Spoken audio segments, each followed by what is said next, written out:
Now watch this. George Bush Sr. was running up against a white man that was representing the Democrats. His name was Michael Dukakis. Now, from the little bit of information I had on Michael Dukakis, watching this video, because I was a young boy, you know, back then, I didn't know what was going on, but me now watching this documentary, I'm looking at this video, this documentary, and Michael Dukakis, black men were in jail, but Michael Dukakis was letting them out on the weekends, kind of, I think he was showing them, trying to get them like work experience, or just trying to get them kind of adjusted to seeing how the real world works. And he was ahead of Bush in the election. But let's go back to that KKK birth of a nation. There was a brother that they made the face of drugs and like the face of fear in America. It was a black man's face. He had a beard and an afro. I forget the guy's name, but he was in jail. But they used him as like the mascot of what you don't want in America. And this is what you'll get. This is what Michael Dukakis is allowing to be out on our streets if you vote him in. So, naturally, people begin to fear the black man even more. And they voted for Bush, right?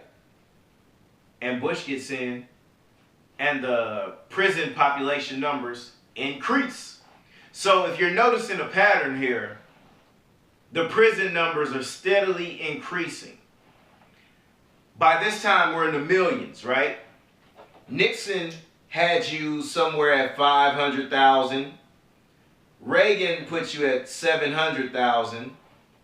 Bush gets you somewhere in the millions, right? We move on. Bill Clinton, before Barack Obama, everybody's favorite black president, right? Bill Clinton puts in place the 3 Strikes Act. Whereas if you're caught with drugs, 3 times or whatever, different drugs or the same drugs 3 times, you get ridiculous amounts of years in prison. Now, to a certain extent, I get it. You want to keep drugs off the streets. But who's putting these drugs in the community? Right? Ronald Reagan allowed crack in the black communities. Now, Bill Clinton, 3 Strikes Act. A lot of brothers are being locked away in the prison. No rehabilitation plans for these brothers. A lot of these brothers, they're getting 30 years, 20 years. Now, I get it. We want to keep drugs off the street. That's cool. And as black people, we should be smart. We should stay away from that stuff, man. But at the same time, when you're a kid or when you're a teenager, when you're 18, 19, you make mistakes.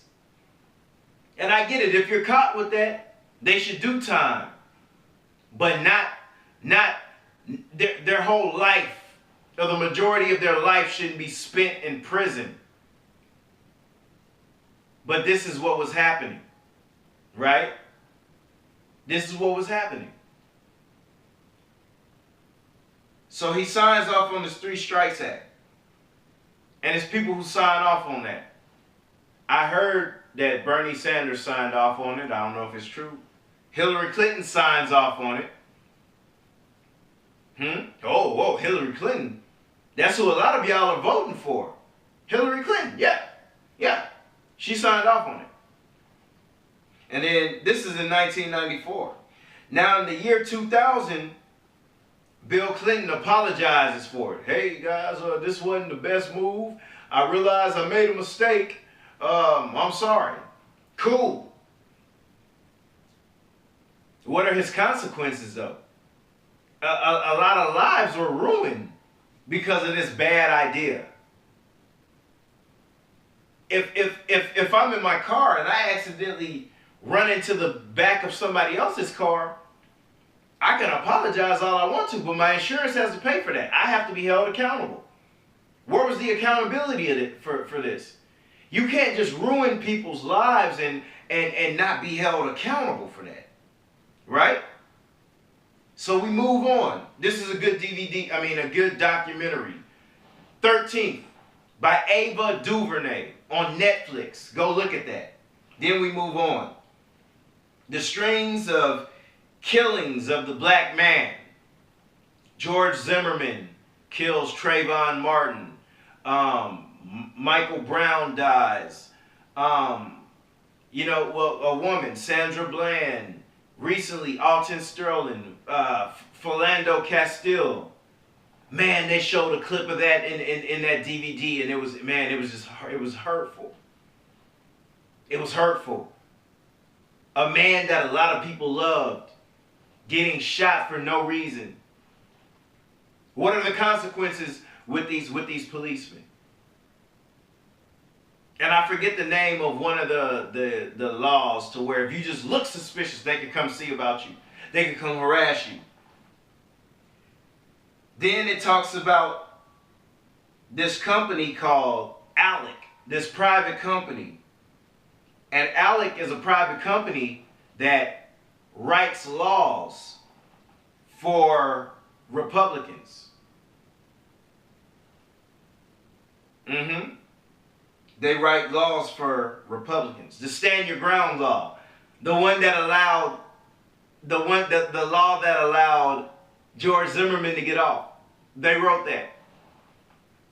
And this private company, ALEC, they write these laws and they sell them to Republicans for lots of money. Right? And there are major corporations backing ALEC. A lot of corporations that we shop at backing ALEC. We need to pay attention to that and make the necessary moves. And I'm going to make this last point, then I'm going to let y'all make it because you need to go watch this. Very informative. Then it talks about how prisoners are used for cheap labor. Private companies collaborate with the jail to use prisoners for cheap labor. They said a lot of the baseball uniforms for Little League kids and all that, hats, merchandise, cheap labor, made by these guys in prison. And it put a list of a lot of companies that were backing these backing the prisons. One of the stores I shop at, JCPenney's. Verizon. I'm with Verizon. Backing these this cheap labor or supporting ALEC, one of them. But it was eye-opening documentary.